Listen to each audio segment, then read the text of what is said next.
Natuklaw ng Cobra ang isang student athlete ng Coronadal na kasali sa Socsargen Regional Athletic Association meet.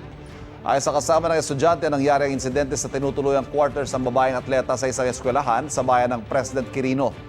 May kukunin daw sanang gamit ng atleta nang bigla siyang tuklawin ng ahas na nakapasok pala sa kanyang bag. Dinala siya ng mga guro sa ospital. Batay sa check-up, mababaw lang ang kagat at hindi pa nailabas ng Cobra ang kamandag nito. Patuloy na nagpapagaling ang atleta. Napatay naman ang ahas.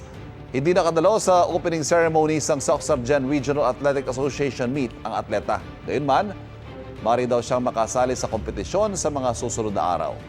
Ayon naman sa pamunuan ng paaralan, inayos sila ang quarters at tinakpan ang mga butas para wala nang makapasok na ahas.